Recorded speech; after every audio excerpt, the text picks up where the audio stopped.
Okay, peace and blessings, guys. It's the Queen of Spades. So, I wanted to make this video. The title of it is Married at 18. So, I wanted to go into exactly how that came about. Um, I'm talking about myself and I'm referencing myself. I was married at 18. And just in case you didn't catch the last video, I actually have a cold. My sons gave it to me when they came home from school. And so my voice may sound very low, um, but I'm going to try to get through this and talk as clear as possible. So, how did I end up getting married at 18? Well, long story short, if you did not watch the last video, um, at 16, I overheard my parents talking, and my mother stated to my father that they were going to find someone for me. They were going to arrange my marriage for me um, when I became at the age where, I was supposed to get married. Um, I also heard my mother say that she wanted someone that could give a really large, dowry, someone that could give, a nice amount of land in exchange for a virgin woman, aka me. Um, she wanted, um, millions in exchange and acres of land and a large dowry, in completion, totally and completely, um, in exchange for me. So at that point of hearing her say that she was going to try to find someone that could give this very large dowry, I had um, decided myself that I would, go ahead and try to find my own husband and beat her to the punch pretty much. Um, it was crazy. So eventually, I had these two friends that were dating in high school. Um, I'm still 17 at this point. So this is my junior year in school, high school. And I have these two friends. Well, I'm actually friends with the girl. And I became friends with the boyfriend through her. Just not close friends, just, cool because he's dating my friend. Um, at some point, my friend says to me, well, and we'll just call him Terry. We'll just call him Terry for the purpose of this video and privacy. Um, so she says to me, Terry, he always goes with us, to the movies. And I feel so bad for him because um, he's always like the third wheel.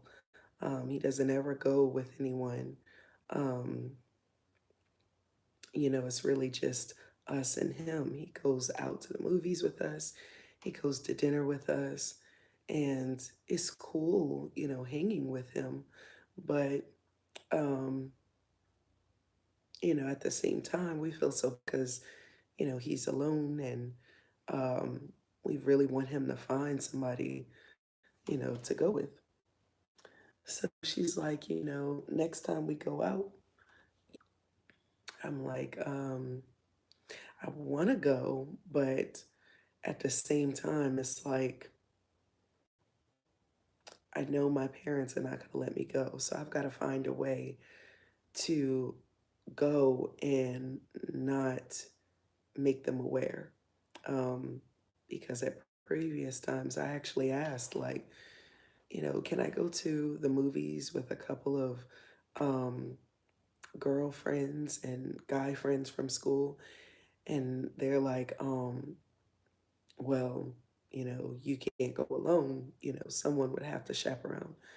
So I'm like, well, my younger sibling, my younger brother, he actually went to the movies with about 20 girls, you know, and my older brother was told to chaperone him. So I'm like, well, why can't my older brother chaperone me? And they're like, no, if you go, it'll have to be both of us. And we're going to be sitting right next to you and your friends. And I'm like, well, you have to sit like right next to us? Can't you just like, can you sit in like the same, like theater or whatever, but in another row? They're like, no, we're going to be right there in between you and your friends. And I'm like, this is so unfair. So I realized like early on, I'm like, I'm a good girl. I follow all of their rules. I'm genuinely invested in not disobeying God or bringing his wrath down on me. Like, I'm totally invested in that genuinely and sincerely myself. Whereas I could be sneaking and doing a lot of the things that, you know, um, other friends are doing and things of that nature. I'm not. I'm actually, being a good girl and following the rules. Like I haven't done anything bad in my book, except, the video where, um, that was shown to my parents where I'm walking down the hallway holding hands with the guy that was my boyfriend, and we kissed. Um, this situation took place before that. Um, and it's like by the time I got to that boyfriend where it showed us on the school cameras, hugging and kissing right before we go to class, um, I was kind of like even if I am good, even if I ask permission for things, don't sneak around. And it makes no sense to because they don't trust me. They're not giving me an opportunity to show them that I am a good girl and I can follow the rules. It's just no. Like they don't trust me from get-go. So at that point of realize hard anymore. So fast forwarding back to my friend girl who is telling me about Terry and the fact that he goes with them everywhere they go. Um every date they go on. But the only thing is he's pretty much like alone. He doesn't go with anyone. So I'm like, well, I want to go, but I got to figure out a way to go without being detected by my parents because they're just not going to let me go. So how can I go with you guys, and skip past their radar? So she's like, okay, so maybe we can come and get you, like just us girls, me and another girl that was a friend at the time. Um, so I'm like, okay, that might work because it'll be, just girls. Um, she's like, it may be even better if like my mom comes to. I'm like, yeah, that would really work, because they'll trust a parent before they trust, another teenager my age or whatever. So I don't remember exactly how I left there. Um, I really don't remember how I got from my house to, with them. But somehow I was able to get away and go with them. Somehow I was able to go with them. And I remember dressing in these gray pants that, like, they were like dress pants. My mother felt like they were too tight. I felt like they were just right on my body, but she felt like they were, they weren't loose enough, which I had to get pants and blouses that were at least two or three dress sizes bigger than what I wore, in order for it to be, okay with her. These pants were like maybe just a size bigger than um, my actual size, and they fit perfectly, but she still felt like they were too tight. Well, I snuck and wore those. And what I did was I packed a large shirt just in case I got back, home by the time they were home. I packed a larger shirt and I wore like some brownish tannish heels and I wore like this tannish dress blouse and we were supposed to wear blouses that came past our behinds, um, at least like mid thigh. And it was supposed to be like, it was supposed to fall kind of like wide, kind of big on you. This blouse came right to my behind at the waist, came down into kind of like a V in the front.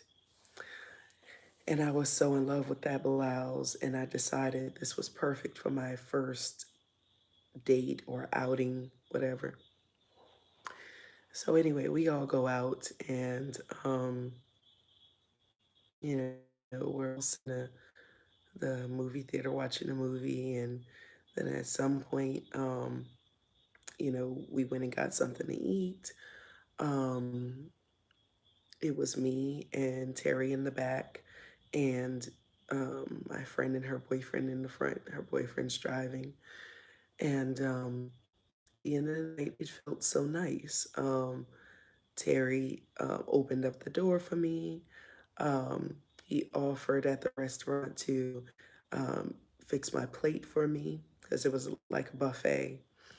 And I'm like, no, no, it's okay because I didn't eat certain things. And even at that age, very squeamish about like someone like being over my food. Like it's just weird. Like I was only used to my mother fixing my plate. So I had my preferences. If she didn't fix it or she wasn't there to fix it, then I'd rather fix it myself. Hair can go into food, you know, I'm just very squeamish like that, with things like that um, at that time. So, so I'm like, no, no, it's okay. At the same time, I have this like walk, you know, the way that I walk, some would classify it as kind of weird. Um, it's kind of like someone who intentionally switches. And on top of that, it's like a ballerina that walks on her toes, like she's used to walking on her toes for long periods of time, and mix that with um, like a soldier who marches. Uh, mix all three of those together. That's how I walk. So I'm kind of like embarrassed about like getting up in front of them. And I have on heels and I'm just, don't fall, don't fall. I remember the nervousness of it all as I'm talking about it. I got something to eat and I got back to the table and he's like, that's all you're gonna eat? And I'm like, yeah, this is good for me. Everybody's going back to get seconds and thirds, even fourths. And I'm like, wow, they eat a lot. After that first plate and maybe a little bit more, I was good. Like, I was full, I was stuffed. And they're like going back up for plates. They're like getting dessert. They're like, that's all you're gonna eat? You don't want nothing else? I'm like, I'm good. Like, so um, after we left there, I just remember it being kind of dark. Um, I remember us talking and conversating and things like that. And, you know, um, he's flirting with me. I'm flirting with him. Just having fun, not really thinking anything too serious about it. Just that we're all out together, teenagers, just having fun. And at some point, I think that either I got dropped off or my parents had to come and get me. I can't remember. That I can't remember. That was a while ago. Um, but at some point, nevertheless, um, we're on our way back from the restaurant, and we're talking and things like that, and you know, it just was like a good, like, friendly connection. Um, and he didn't seem he wasn't he's not a bad looking guy, so um, it was a nice little connection there, and I was like, it'll be good as a friend, you know. I'm glad I met him. He's funny, he's down to earth. Like, I'm thinking in terms of him being a new friend, and he's probably thinking much more at the time, because after that, um, I got home. I did escape my parents and their, you know, surveillance, so to speak. I think I got home before them. And so heading back to school from that weekend, um, my friend girl and I, we didn't have classes together, but we'd see each other in the hallways. And she said, yeah, like, um, Terry really liked you. He talked about that day all night. Like, he was so happy about that. And um, he really liked you being there. And, Terry's single, you know. Um, maybe you should give him a try. Are you looking for a boyfriend? And I was like, well, in the back of my mind, I'm saying I'm kind of looking for a husband, but I guess a boyfriend will do first, you know. So, I'm like, well, he was nice, but I just see him as a friend. Like, he just seems like a really cool person, to hang with. He's funny, you know, um, he's good friend material. So she's like, well, you wouldn't consider dating him? So I'm like, no, like, I feel like we're friends, nothing more. And she's like, well, I think he really likes you. And I'm like, he doesn't like me. And she's like, I think he does. And I'm like, no, he doesn't. Like, totally oblivious to the signs that guys like me. Like, they literally at this point have to come out and tell me that they like me because, like, I'm thinking that people are just friendly like me. So I'm not able to pick up on those signs at that point. And even into adulthood, I still was not able to pick up on the signs. Um, and I guess part of me just didn't want to assume that someone was into me and then make a fool of myself. I needed for that person to tell me. So I had a class with him. I had a science class with him. And when I saw him, I was like, hey, Terry, how are you? He's like, hey, you know, um, he's like, did you get to get some rest over the weekend? I'm like, yeah. I was like, I had fun last weekend, we should all do that again. And he's like, yeah. And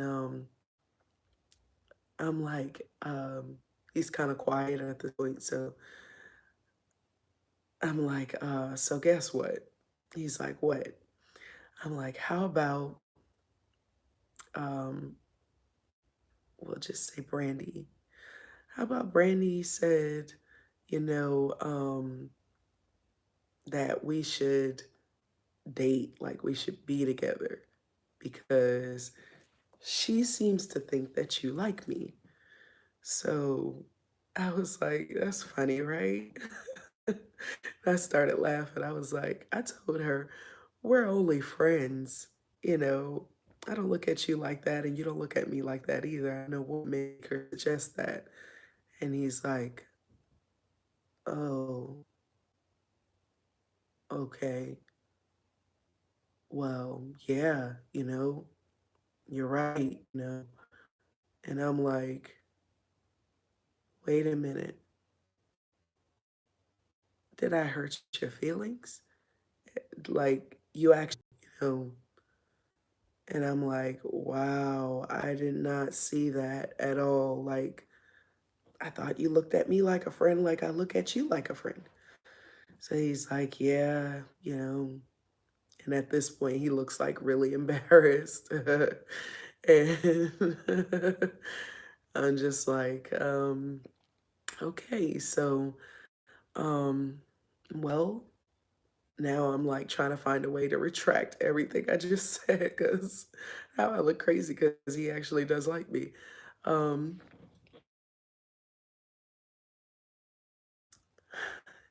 I don't want it to be like weirdness between us. You know, I thought that we were just friends. So since you actually like me, why don't we just go out on, another date and see if there's chemistry there and then go from there and decide if we should, you know, um, date, or not. So he's like, okay, So I was like, this is crazy. I didn't know that he liked me. So we go out on another date and I try to make sure like my sister or myself, I kept my hair sort of like in like a fresh wrap, like it was perm. So it fell down past my shoulders and I wrapped it every night, And I put on like kind of like another dress pants and dress blouse type outfit. Um, and we all met up somehow. I can't remember if they came to get me or what happened if somebody and their mother came to get me. Like I can't remember. But anyways, um, so we all end up we go to the movies and like um Terry jumps out, opens my door, and grabs my hand, and we walk, to the movie theater. And my friend girl, she's just like, "Oh," I'm like, "Oh, yeah." So we get in there, we watch a movie, and he's like holding my hand, and I'm like, this feels so weird because I still just look at him kind of like a friend. So, and like after the movies or whatever, um, you know, um, my friend girl and her boyfriend, they were kissing, they were making out, like they were tonguing each other down, like they were really getting into it. And we're kind of standing there like, you know, um, we weren't that far along yet. So, and I don't even, I couldn't even begin to know how to get there. Remember, I'm still a virgin, so, you know, aside from hugging and kissing that experience, I had no reference point. So, you know, he takes my hand and he's like, I know this is like our first official kind of date, but yeah, I wanted to kiss you. And I'm like, okay, I don't know how to French kiss. And he's like, it's okay, you know, um, I can teach you one day. So I'm like, okay. So he's like, can I kiss you? And I'm like, okay, sure. So he leans in and kisses me. And I'm like, I still kind of felt like I'm not really feeling much. Like, it just still feels kind of like a friend. But then he kissed me again, and I'm like, well, maybe I'll try it out. What's the harm in dating someone that's cool with your friends? What's the harm in it? So from then on, like we exchanged numbers, we started talking more on the phone and stuff like that. And it just kind of we just kind of became a thing. Um, so every time my friend girl and her boyfriend would come out, sometimes we'd end up like, kind of double dating. Sorry, this camera. But anyways, there we go. So we end up double dating, and it was really fun. It was exhilarating. Like this was the most fun I had ever had in my whole, high school experience. Um, he gave me the number to his grandmother's house. He gave me his mother's number. He gave me his best friend's number, was my friend girl's boyfriend. And he's like, you can reach me at all of these numbers. If I'm not one place, I'm at another place. Or sometimes I go to my grandmother's on the weekend and this, that, and the other. So I'm like, okay, cool. So he didn't have his own phone, but neither did I. And we're in high school. We're at the age where not all kids have cell phones. So it wasn't out of the ordinary. Um, in fact, I guess you looked more privileged, kind of, if you did have like cell phones and stuff. Um, my parents didn't see the need for me to have a cell phone before I was able to get one myself. And in some cases, for some people, maybe their parents either couldn't afford one for them, or they just, like my parents, didn't feel the need for them to have one. So, anywho, he'd tell me before school ended, call me, I'm going to be at my grandma's house or whatever. And sometimes I'd get him, and then sometimes I call him, and they're like, well, no, he's not here today. Oh, okay. And then I'd call like his mom, and she'd be like, um, Terry ain't here with me. I don't know where he is. He at home somewhere. Who this? I'm like, his girlfriend. And she's like, since when you got a girlfriend? You know? And she's like, I don't know. Try his grandma house. And I was like, I just did. He's not there. She's like, oh, well, I'll be back home after a while. You can try him again then. I'm like, okay. And I try his friend's house. Sometimes he's there, sometimes he's not. Um, Sometimes a friend will answer and say, oh, yeah, hold on. It's for you. And it'll be like, he'll get on the phone. Or sometimes he'll be like, it's for you. And he'll be like, oh, he in the middle of playing the game. Um, can you give him a call back? So I'm like, okay, that's fine. Um, and then I might call back, when I think he's been on it like for quite some time. And then his friend will be like, oh, nah, he went home. Um, I could walk down there and see, if he's at home or whatever. Okay. So um, I walked down there and, I mean, not me, he would walk down there and sometimes he'd be like, hey, what's going on? And we talk and I'm like, I'm trying to reach you, you know. I thought your friend said you were playing the game and then when I called back, you weren't there. Why didn't you just call me? And he's like, I forgot. I went home to get something to eat. I started getting hungry, this, that, and the other. And it's like sometimes I'd reach him by a random pull of the straw, and sometimes I wouldn't. And it was like no concern to, like, almost like a carelessness, like, oh, I forgot, like, or I got tied up, no real concern. Like, I'm concerned trying to get in touch with him and trying to get in touch with me. Um, it was crazy. It started to feel like, well, why are we even like dating or in a so-called quote unquote relationship if I'm going to be the only one reaching out, if he doesn't see the need to reach out to me? So at some point, like, and he couldn't call me unless I was by the phone right then and there, to answer his call. I would have to sneak and do it, like my parents were there or late at night.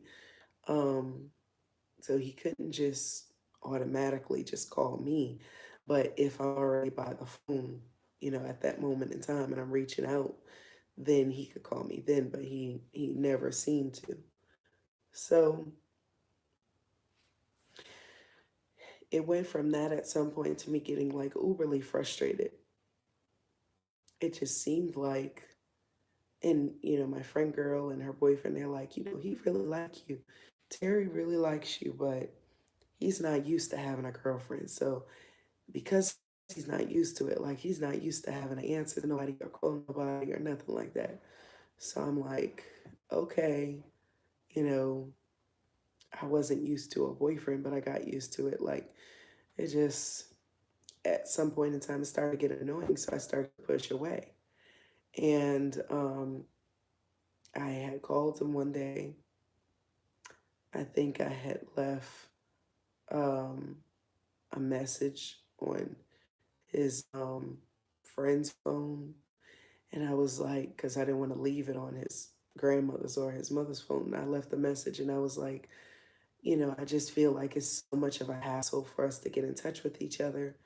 Um, and I be wanting to talk to you sometimes, but you're not available. And then at school, you're barely available because we actually have to go to class, so I'm not able to communicate with you at all. Like, that's kind of a problem for me. At least if we communicated at school, that'd be one thing. We have the one class together, but we can't really talk in there, you know.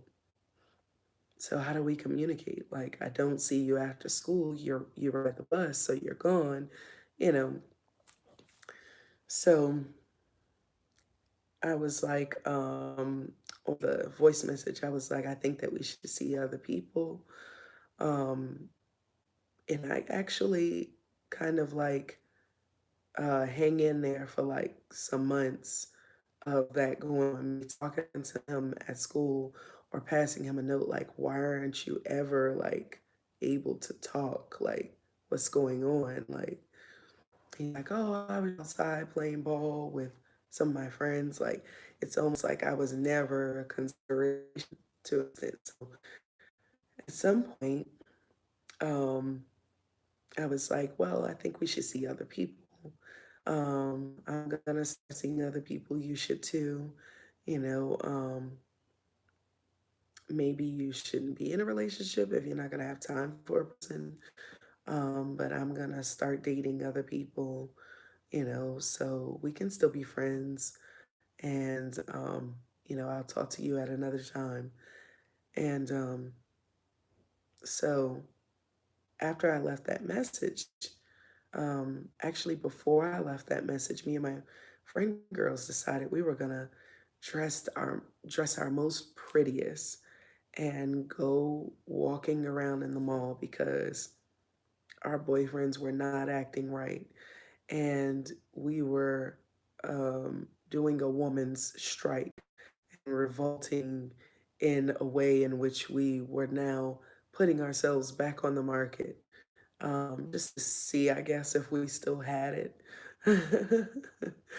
And so it was crazy. So I remember asking my sister to put this beautiful long like brownish ponytail in my hair, and it was so beautiful, and it went really nicely with my skin tone.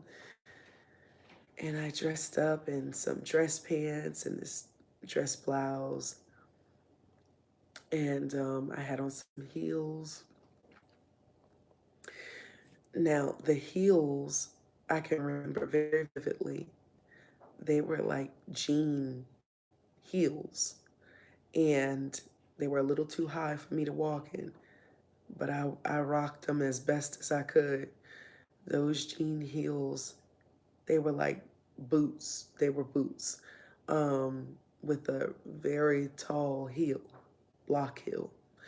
And the jean boots were so gorgeous. I bought them from a store. Um, I was working at McDonald's, so I bought them from the store with the money that I had saved up from when I had the job at McDonald's. And these boots were so bad. Like they're light, dark, in between blues, and it made up like jean patches on the boot. And they were just so hot. Like I had to have them. So I bought them. And they were a little too hard for me to walk in, but I got them and I held on to them as long as I could. And then at some point, my feet hurt so badly, so I gave them over to my older sister who begged me for them. Um, but anyways, that's a whole nother story. So, um, right before I left, and I would use my sister's phone because with her phone, like she allowed me to use it to make calls. Um, and I knew I wouldn't get in trouble with my parents. So I would use her phone. She let me use it whenever I wanted to.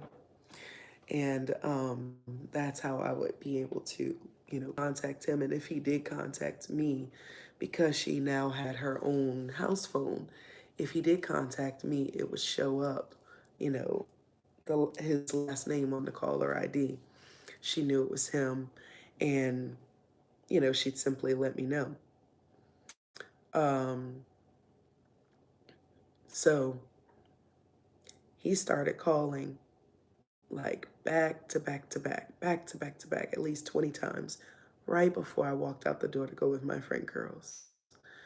Um, he had never called me this much. Hell, he never even called me. Um, and for months now, my sister had her own house phone, and he could have called me, but he never did until he got the message that I was leaving him. And so I think I answered one time, and he's like, please don't do this. Don't break up with me. And I'm like, well, I'm like getting a little emotional myself. And I'm like, you don't call me. Like, you don't feel like it's important enough for you to reach out to me ever so often. You don't call me. I have a phone line you can call me on and I not get in trouble with. And you still like, you're not even interested. So why do you want to stay with me? And he's like, I really do care for you. I really do. I'm just trying to get used to having a girlfriend, yada, yada, yada. And I'm like, after months of us being together, you're still trying to get used to having a girlfriend? Like, you don't see how kind of crazy that is? Like, and he's like, please, like, give me the chance to make it up. Give me a chance to make it up. I'm like, I don't know. I don't think so. I think I've talked to you about this too many times and I'm kind of done. I was like, we can still be friends. He's like, I don't want to be your friend. I want to be your boyfriend. And I'm like, why didn't he fight this hard for me like days ago, even weeks ago, like even hours ago? Like, why didn't he fight this hard? I'm just like, we'll have to talk about this later. I'm going out with my friends. I'll talk to you at another time. He's like, please don't go. Please don't go. I'm like, I'm going. I'm going. The more I thought about how many times he called me in a row, but couldn't call me not even once over the course of months, that just drove me to do what I was already going to do. Um, so I kind of hung up on him because he wouldn't get off the phone. And I went to the mall with my friend girls. And we ended up like in going store to store. There were young guys in the mall too. One by one, for each of us, a guy would randomly walk up to us, like spit some crazy game and um, give us their number, one by one. So first, it was them, and then I was the last one, and then we went into this clothing store, and it was these group of young guys in there, and this young guy looked like he wanted to talk to me. So the girl, um, we'll call her Shantankara. Shantankara. She was like, oh, I think he like you. Um, I'm gonna go over there and get his number for you. So I'm like, okay, because I'm nervous. Like, I don't want to go over there. She like, I got you, girl. I got you. So she goes over there, and I don't know why I trusted Shantankara because um, with previous boyfriends, I would, come up to them and like I'd be on my way walking to them, and she'd be like pressed against them, like a really smug, tight hug. And like her ass would be like wiggling like a little piglet. And like she was happy to be doing it, I guess. I don't know. And um another time I was on my way to my boyfriend at the time, and she was sitting on his lap, and she's like, oh, both times she's like, we're brother and sister, we're just really close friends, it's nothing to worry about. And I'm like, there's something wrong with that picture. Like, do you sit on your brother's laps? Like, that's a little off. Um, it was just crazy. She's another story for another time. But because of those things that happened, um, I had a position with one of my boyfriends again. I'm gonna try to hurt you. And she was like, I promise I won't do it anymore. I'm like, okay, because I'm gonna hurt you if you do.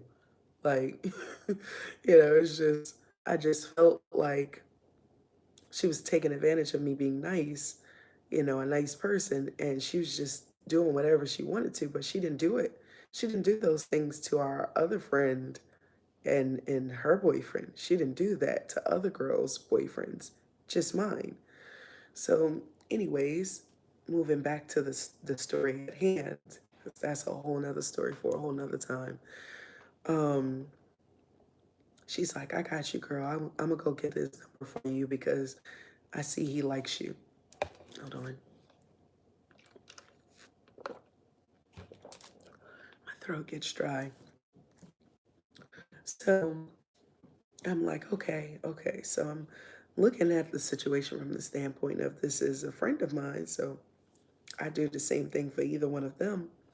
You know, she goes over there and she's standing over there for a long period of time. And the way that she's standing, her body language doesn't look like a person that's just like, hey, what's your number, for my friend.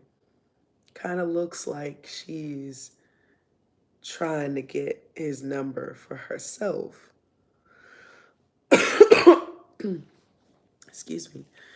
And I'm looking at her and I'm like, what the heck is taking her so long? Like, why does it look like she's still flirting with him? Like,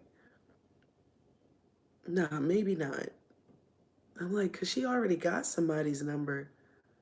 And I'm like, she's really standing over there like flirting with him. And I'm standing there like any day now. Like, what are you doing? Um, at some point she comes back over there and she's like, oh, here's his number. Um, and he wanted yours too, but I told him you can't really talk on the phone like that to guys. And I'm like, who asked you to give him all of that information?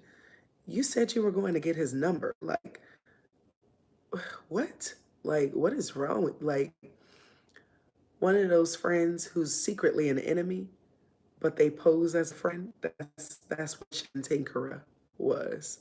That's what she was. And I had to learn that lesson the hard way at a later date and time. Um, when I got back, we left there because it was mission accomplished. We all got our potential new, boyfriend's numbers. And they dropped me off home. And then the two of them went to, you know, um, my friend girl Brandy's house. And so they got to talk to the guys, over the phone, that they exchanged numbers with and all of that. And they're like, are you going to call him? I'm like, yeah, I'm thinking about it. So they're like, go ahead and call him and call us back. So I call the guy and he's like, hey, um, I didn't think you were going to call me. Um, he's like, when I seen you, you looked it beautiful, you know. And he's like, um, I knew I wanted to talk to you, but your friend, you know, she must have thought like I wanted to talk to her or something. Um, cause she came over there and she was like spitting to me. Um, I was like the one that came to get your number. He was like, yeah, yeah, her. I was like, Shantankara. He was like, yeah, yeah. I was like, oh, okay. He's like, yeah, like she was spitting to me. She was asking how old I was. She was asking, like, was I trying to talk to you, or was I looking at her? And I was like, yeah, no, I was looking at Shorty over there, you know, and she was like, I just wanted to make sure because I thought you was looking at me. Um, but if you was looking at her, cool. But if you wanted to talk to me, I was gonna give you my number. And I was like, really? Okay. So, so he's like, yeah. And then she was like asking if I had any brothers or cousins, and I'm like, she just got somebody's number. Like, my goodness.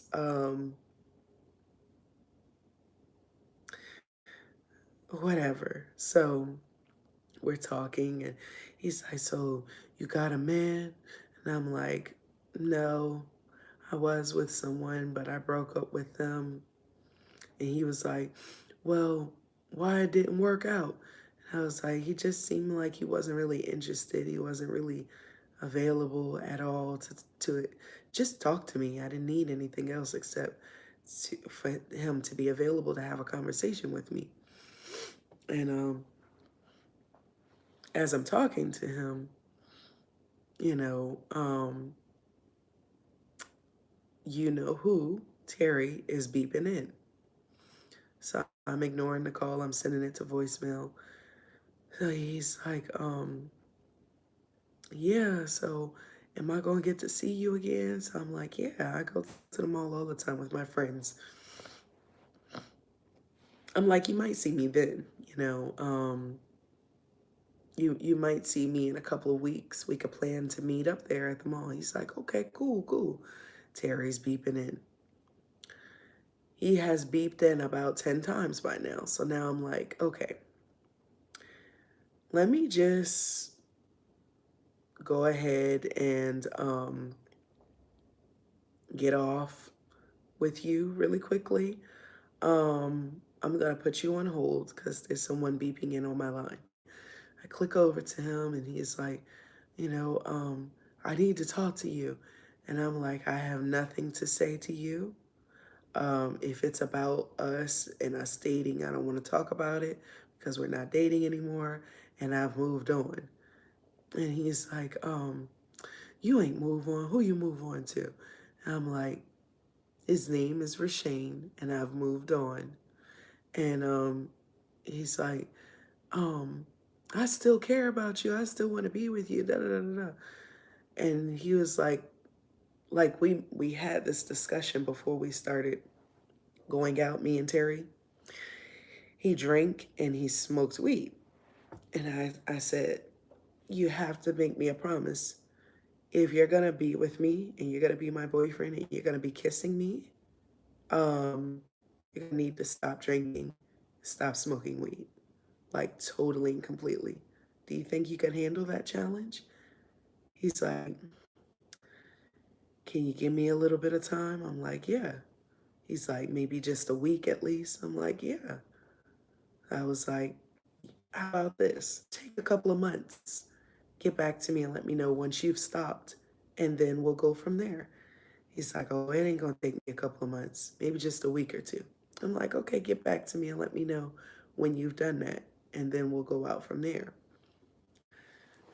So he says that he stopped at some point. My friend and boyfriend said that they did not see him doing these things anymore. And so I had no reason to feel like he was lying or anything like that. So eventually, that's how we started talking. That's how we started dating because my thing is, if you could stop doing something that's habitual like that, then you deserve a chance to go with me because you hear the stories of people being addicted to things like that and not being able to stop. So if you can stop just to get with me, then it's worth giving you a chance, in my opinion. Now, when he fast forwarding up into the here and now in my story, as Rashane is on hold and Terry's on the phone, his speech is kind of slurred, like he sounds like he's been drinking. I'm like, are you drinking? And he's like, yeah, because I was upset about you breaking things off with me and I couldn't handle this and da da da da. I'm like, you broke the promise and you want me to get back with you? Like, no. And he's like, I promise I'll stop back drinking if you go with me. And I'm like, no, it's okay. I think we're better off as friends. Da, da, da, da. Meanwhile, I'm like, okay, so I gotta go. No, no, I want to talk to you. I want to talk to you. F that nigga, tell him, you know, um, I'm talking to you right now. I'm like, no, I'm not telling him anything. I gotta go. So I hang up with him, get back on Rashane. He calls like 10 to 20 more times. It was crazy. Eventually, I was like, you know what? Let me just call you back another day. So, um, eventually, we started talking, and he's like making threats to the guy, and I'm gonna break his legs for him, because he knows that you just broke up with someone. He's taking advantage of your vulnerability, and yeah, I'm gonna f him up, and this, that, and the other. And I'm just like, look, you need to sober up and we can talk about this more later. And he's like, no, like, I don't want to lose you, da da da da. And I'm just like listening to him explain why he was unavailable for months. And, at first I'm like, "Ugh, there's nothing he can say to make me come back." But after a while of talking, I think that I was just like, okay, he messed up one time. Sure, it was over the course of months, but maybe he didn't think that I would actually move on. Now that he knows that I can, maybe he'll act right now. So we start dating again. Um, we start talking. We start finding ways to like meet up at the mall or at stores. Um, um, I was going, to church with him and his mother. Um, different things like that. Um, I'm now, I think, well, at some point in time, I turned 18, and he's like, um, we've been going together for a while now. We've been together for some months now, and I really want to be intimate with you. I really want to be sexual with you.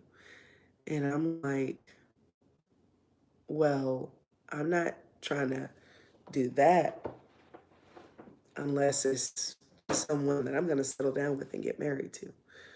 So he's like, that's good because I want to marry you. And I'm like, you do? And he's like, yeah, like I feel like we have a strong relationship. I really love you. I feel like you love me. Um, I think we should do it. Um, I don't want anybody else. And I promise I'll make you the happiest wife. I hope that we have children so I could be a good father to them, and be an available father for them because I didn't have that in my life from my father. And all these things sound really good. I'm just like not ready to get intimate. So about 6 months or so pass of us dating. And he's all the time, every time we talk, he's finding ways, you know, I got this friend. He treats his girl like a slut. He's very disrespectful to her, calls her her name, but every time I turn around, they're effing around like rabbit, take you out, and I can't even get that from you. Like, you know, that's crazy. Like, the good guys always finish last, like running guilt trip on me. And at some point in time, as as important as my virtue was to me, at some point in time I started considering, well, he is a good guy overall. Um, the only problem I have is that, you know, um, sometimes I feel like he could do better with like washing his ears or cleaning his ears because he always would have like dandruff flakes in his hair, and he would have like dead skin like around his ear. And then I'd point it out to him and clean it off. Then, okay, maybe he was in a rush this morning and just didn't have time to do it. But then I learned over time that that me seeing that was only the beginning. Um, it was crazy. I think that at some point I decided, you know, he is a really nice person, you know, and if he wants to marry me like I want marriage, if he's ready to settle down too, um, then why not? But at the same time, in the back of my mind, I'm thinking, um, I'm just thinking like, what if we don't like, and he just takes my virginity? Like, I had to be prepared for either outcome mentally. And he seems so like emotional. He always talked about his mother and how his mother would let him down in many different instances and situations.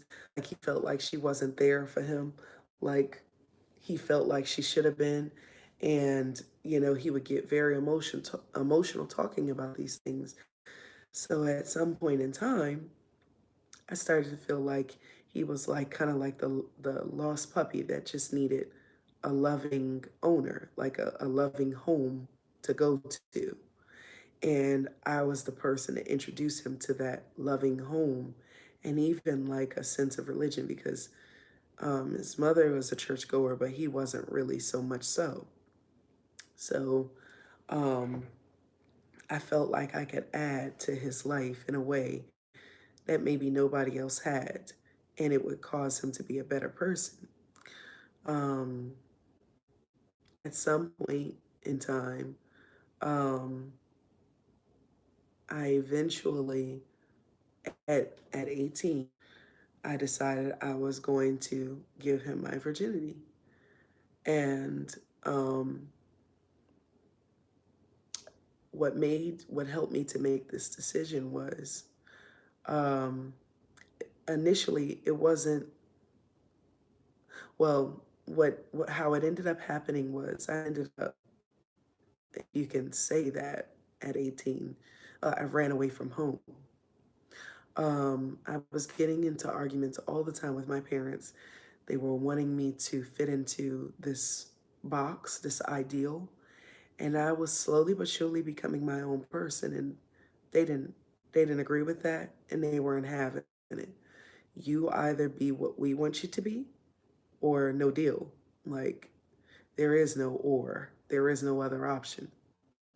You be how we expect you to be, and that's that. So at some point, I'm like, no matter how good I am, no matter how good my grades are, like I've never snuck in and, um, actually slept with someone. That still counts for nothing with them. Like, no matter what I do, like, it doesn't account for anything with them.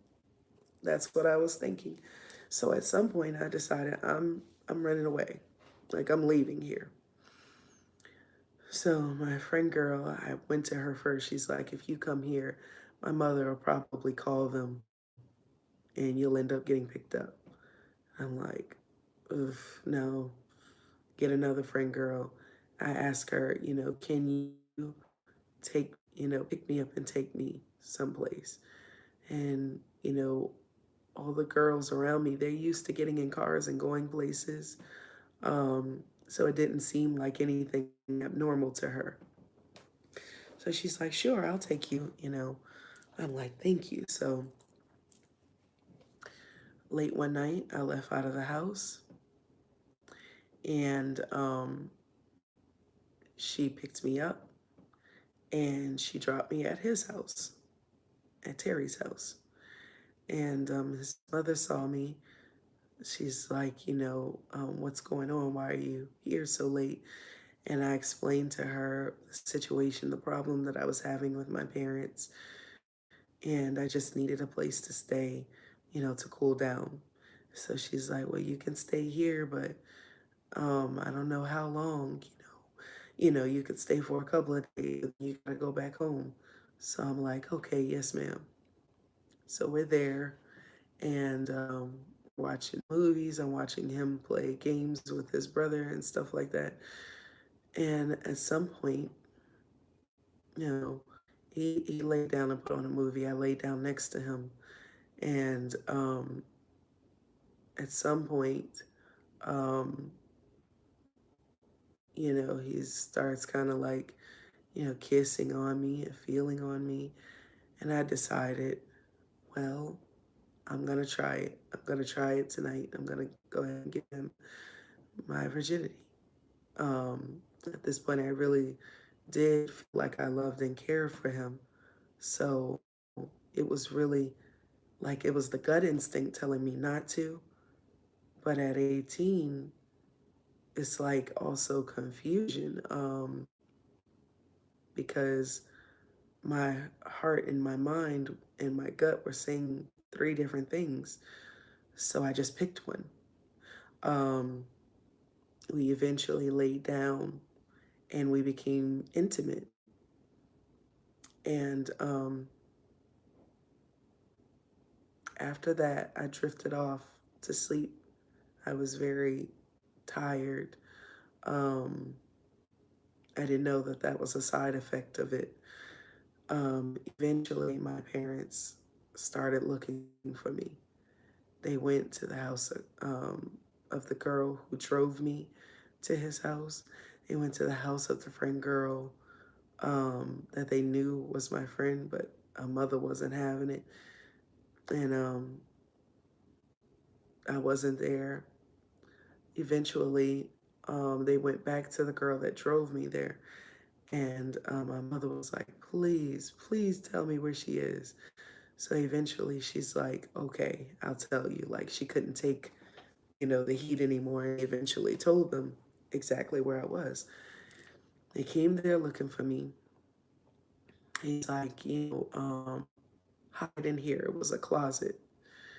And my father came, he's like, do you know where, you know, Medina is? And Terry's like, nope, I haven't seen her. And my father's like, well, someone told us, that she might be here. And he's like, nope, I haven't seen her. She did say earlier that she might be coming here, but she never came by. So I just thought that she stayed home. So they were like, okay, if you see her, can you call us? So he's like, yeah. So they leave, they go back to the other places. They're looking for me. Um, and he eventually they came back to his house and they're like, we can't find her anywhere. Everyone's saying that she might be here. So he's like, she's not here. She never came, this, that, and the other. They leave and they come back again. Well, this time, my father, ringing the doorbell and knocking on the door woke up Terry's stepfather. And this time the stepfather came to the door. And my father's like, I'm looking for my daughter, this, that, and the other. And he's like, well, she was here earlier.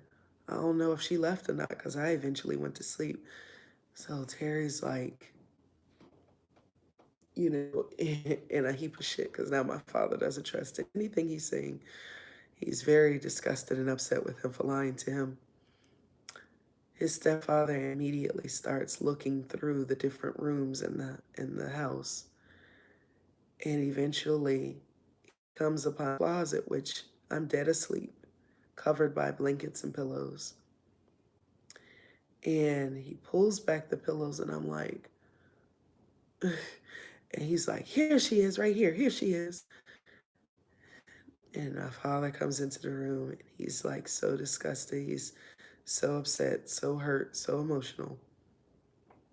He's like, get your stuff and let's go. And I'm like, what's going on? Like, I'm trying to figure out. Eventually, I came to, and he's like, get your stuff and let's go. I'm like, Daddy, I love him.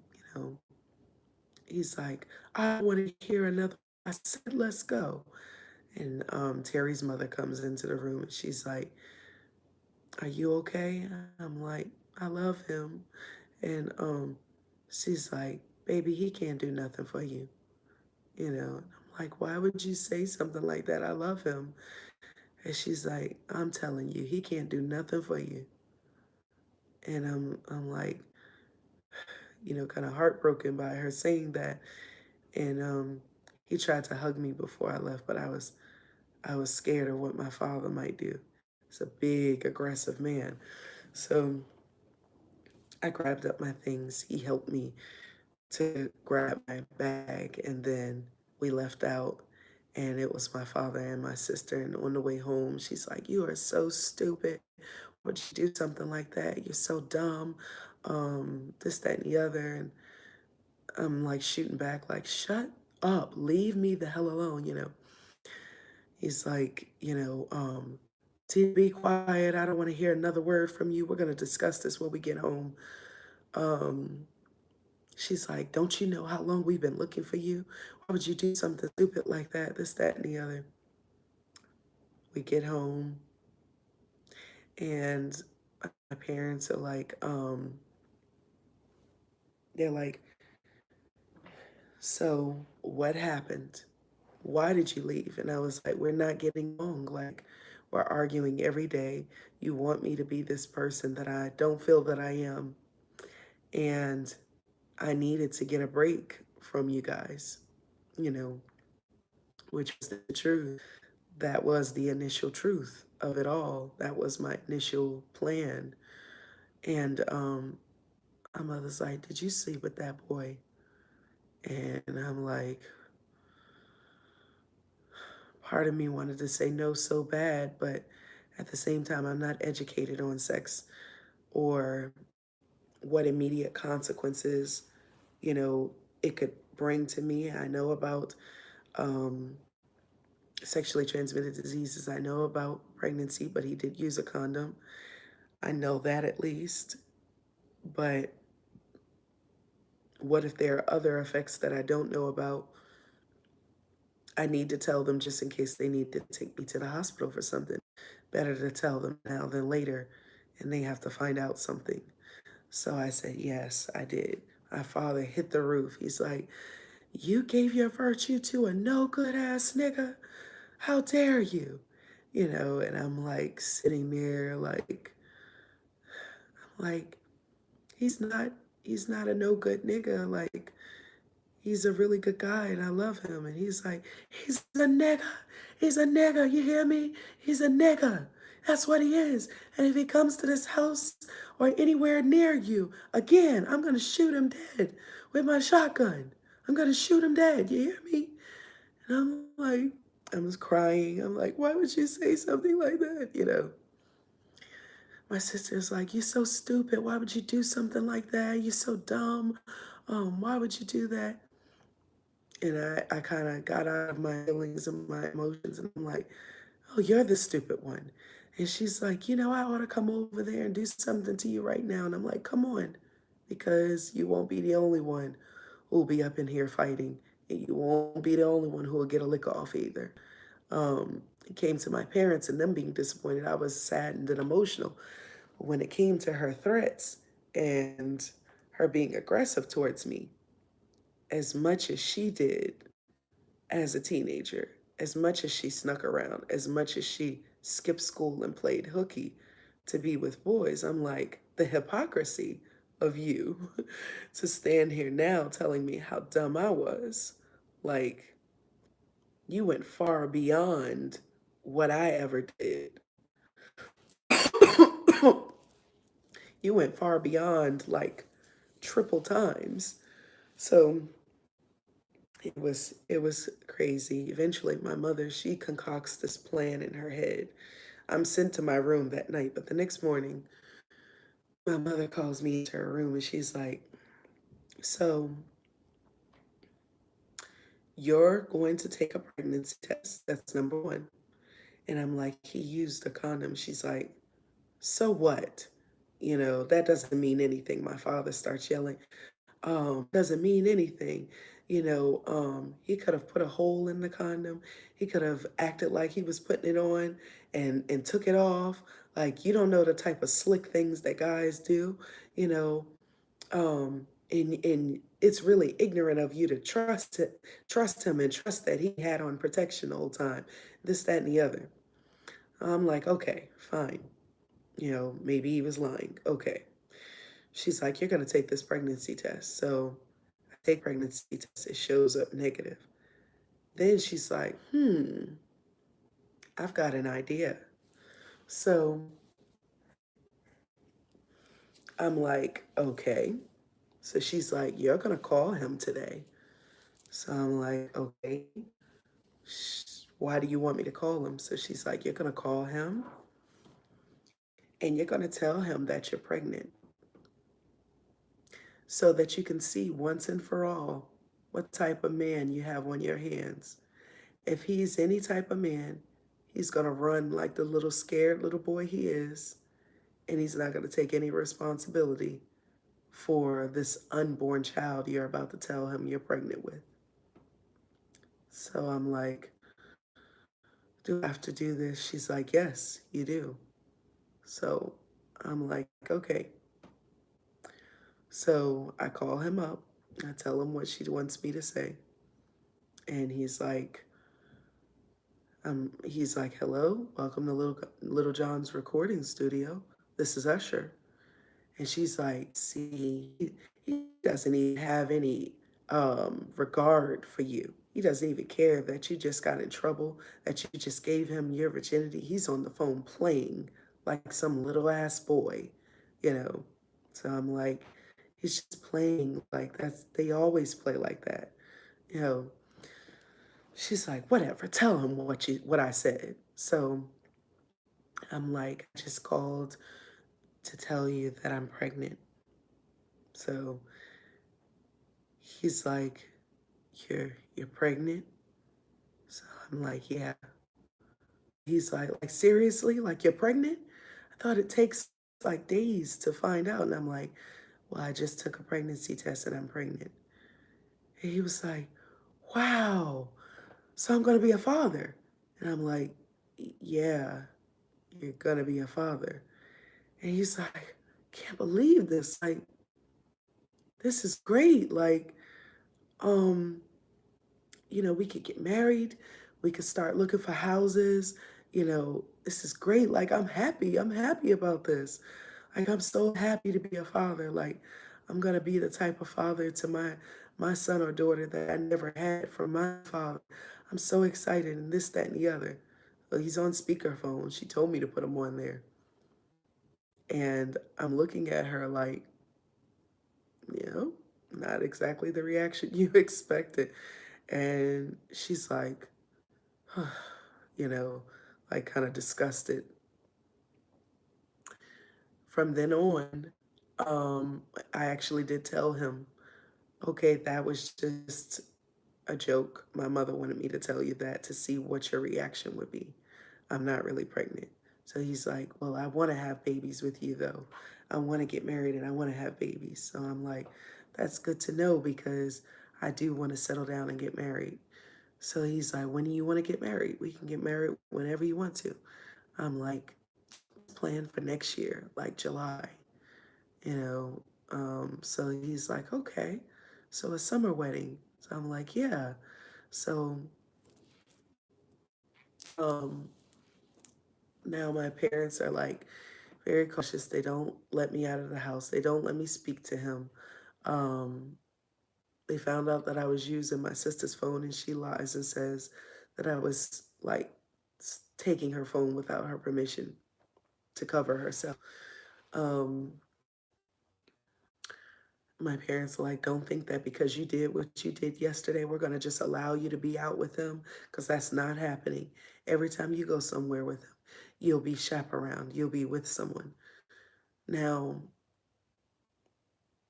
when I first lost lost virginity, I didn't feel any different. But once I lost it, um, I started to realize that I craved being sexual more than I ever had because you know how the saying goes, you don't miss what you never had. Well, what happens when you have it? You know exactly what that feels like. You know exactly what that tastes like. So I wanted it, but I couldn't have it. So we'd find ways to like sneak off places to like, be sexual with each other. It became very sporadic, very random. Um, it became like an exciting venture. Um, Eventually, he started coming to my place of worship. And we told my parents we wanted to get married. So they're like, well, he needs to, you know, get in here and register and all of that. You know, he needs to be active here before you even think about getting married. So he eventually chooses to join into my congregation and register and all of that. And um, the whole time, like, people are watching us whenever he comes. And after the meeting, like we'll sit down in two chairs in in the lecture hall, like right out in the open in front of everyone else. We'll sit down in two chairs and just talk and conversate, about our plans, to get married and stuff like that. And people are like coming to my mother's coming to me like, you know, Sister Abel said you were laughing too loud and boisterous. And, it drew attention to yourself. So you weren't looking and being feminine. And you need to find a different laugh and you need to stop drawing attention to yourself. And I'm like, but that's how I always laugh. I didn't see anything wrong with it. Like I was just laughing at something funny. Yeah, well, you need to stop that. You're drawing unnecessary attention to yourself, is what she says. So I'm like, so now I'm trying not to laugh. So I'm trying not to draw unnecessary conversations. We have, um, there's a couple of men that my father has to secure the situation, I guess. And every now and then they'll switch out and they'll come over to where we are and they'll stand there for a period of time and then they'll walk off. And then in the next hour, someone else will come over and stand there for a period of time and then they'll walk off. And it was just so weird. My mother was like, before y'all even think about getting married, um, you, first of all, he has to propose to you. You have to be engaged first. That's number one.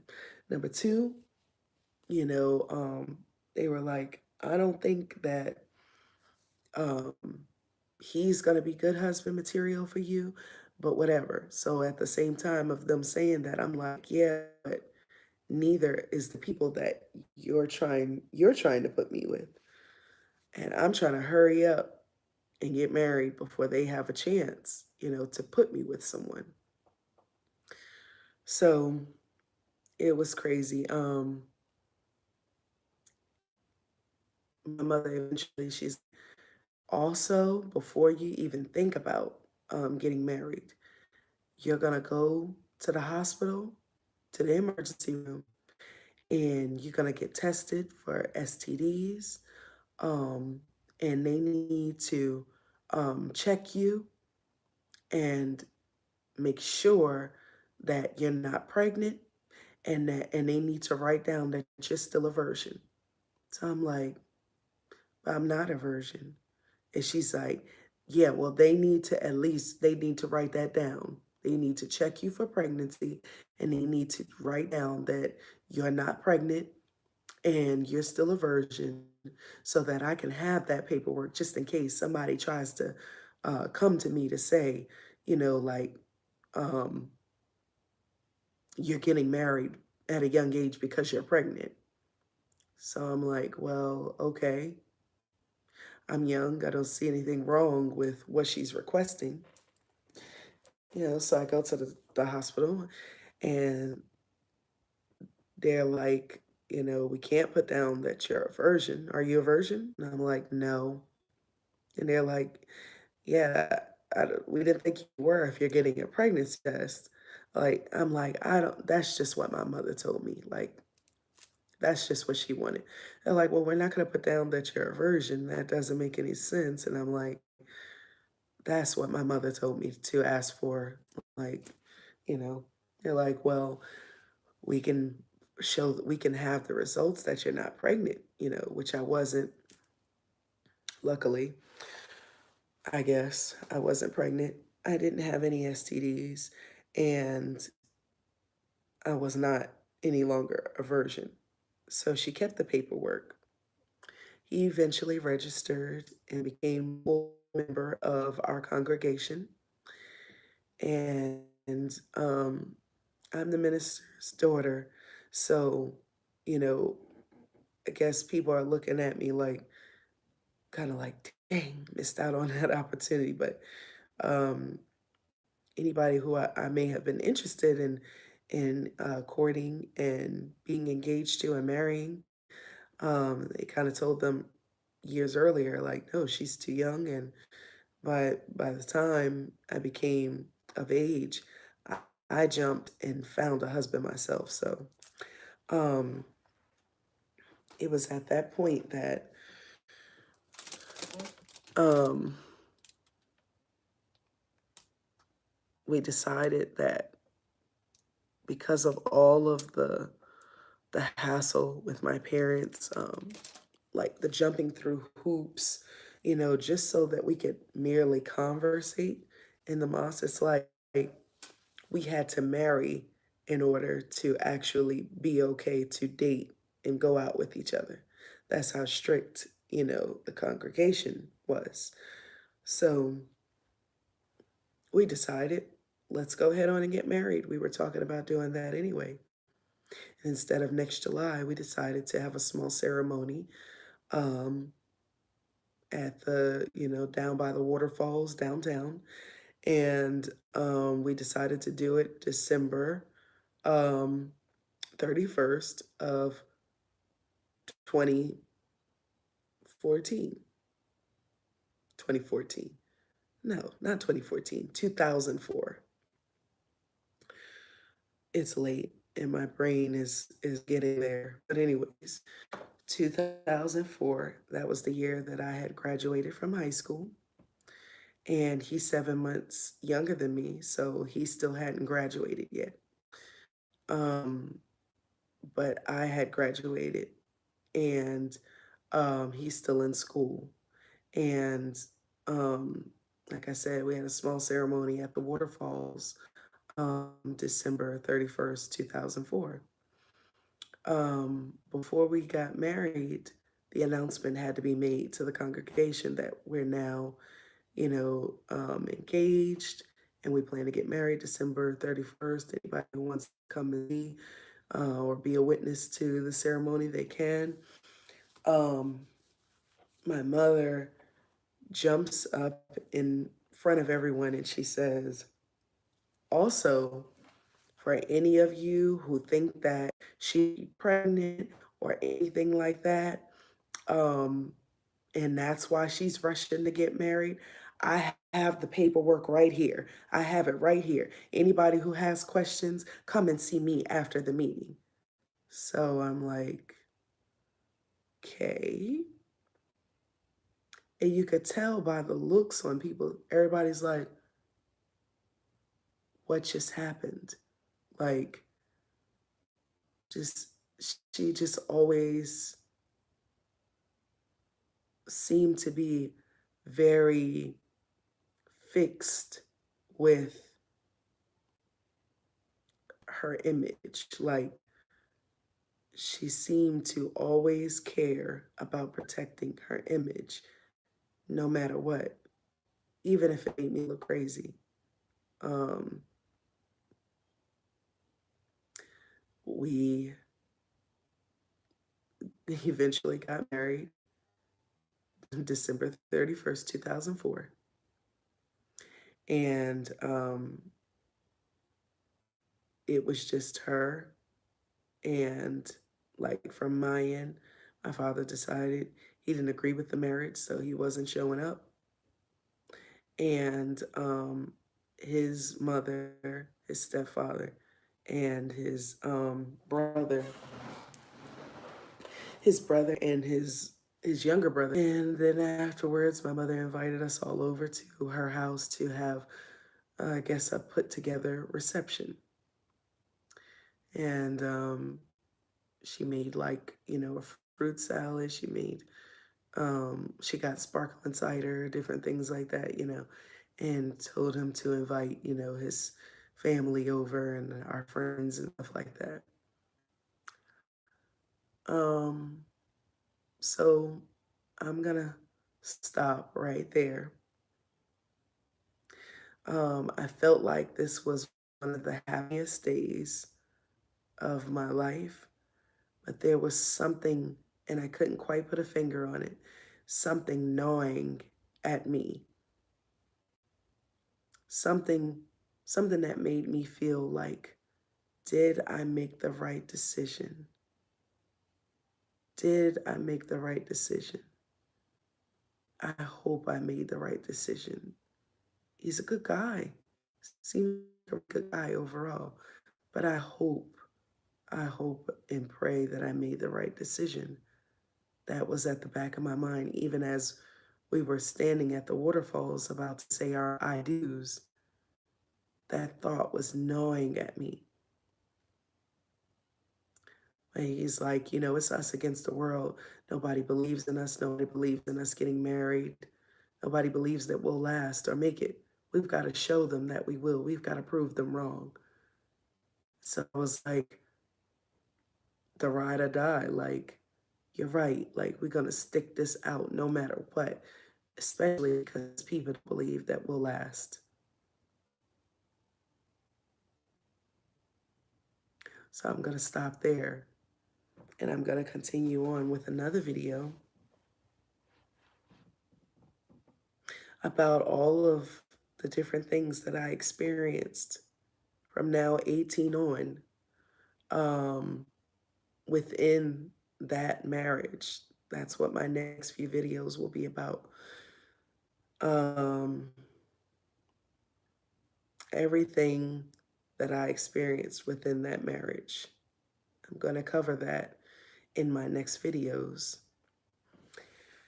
And if you have any comments or questions, please feel free to write them down below. I'll be sure to get back with you as soon as I can. And um, if you know anyone that has experienced this this to any extent, please share this to them. Let them know they're not alone. Um, I'm gonna stop right there though, and I'm gonna get more into that marriage um, at a later time in my next videos because we were together legally um, as husband and wife for about 11 or 12 years. And there's a lot of history within that to cover. There's a lot of interesting things that happened. And we'll get more into it the next time.